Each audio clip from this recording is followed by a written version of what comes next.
At least 12 people have died in police firing in Tamil Nadu's Thoothukudi on May 22nd and 23rd. The protesters were demanding the closure of Vedanta's Sterlite copper unit. On May 23rd, the Madras High Court stayed the expansion of the copper smelter and also asked the company to get a public consultation within 4 months of further plans of expansion. Many allege that the police firing was pre-planned. Chief Minister K. Palaniswamy announced a compensation of Rs 10 lakh to the family members of those who died and also ordered a judicial inquiry into the incident. The company has responded saying it has not violated any norms and has the necessary permits for the factory. What are Sterlite Copper and Vedanta?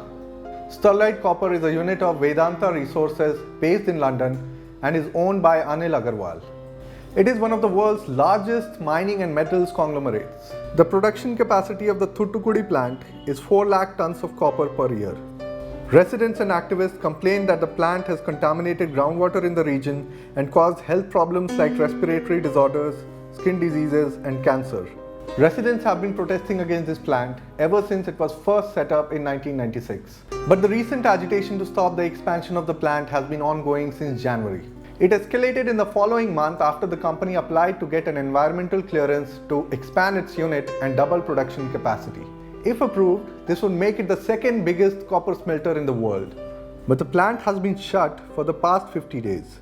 Let's look at the health complications this has caused. While it doesn't directly associate it to the presence of the copper plant, a 2008 study found that around 14% of the population suffers from respiratory diseases.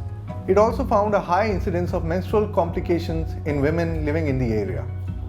After a gas leak at the plant in March 2013, residents complained of eye irritation, suffocation, and miscarriage. These are the environmental concerns. Smelting produces toxic byproducts like lead, arsenic, and sulfur oxides that adversely impact water, soil, and air quality. The environmental impact can extend to tens of kilometers around the source. The National Environmental Engineering Research Institute and Tamil Nadu Pollution Control Board found evidence that Sterlite contaminated the groundwater, air, and soil and also violated standards of operation.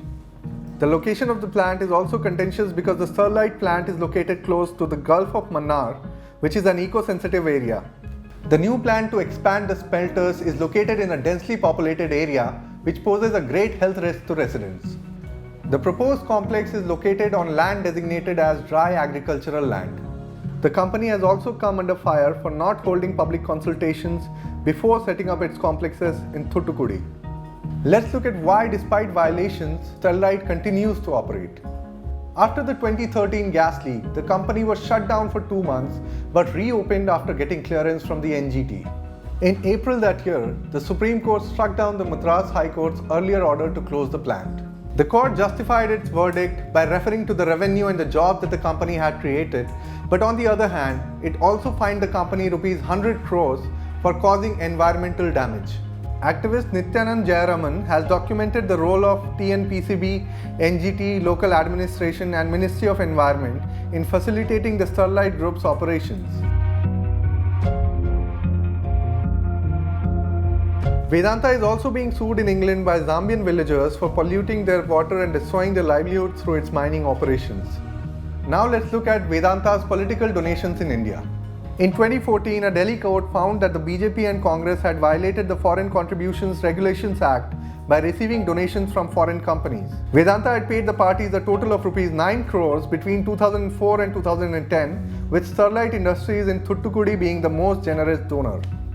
In 2018, the government introduced a clause in the finance bill to retroactively absolve the Congress and the BJP for accepting foreign donations. So what happens now? The TNPCB has stopped the operations of the company until June 6 due to alleged non-compliance of environmental rules. It has also not renewed the company's 25-year license, which expires this year. Meanwhile, residents say they will continue the agitation until the company shuts down in the region.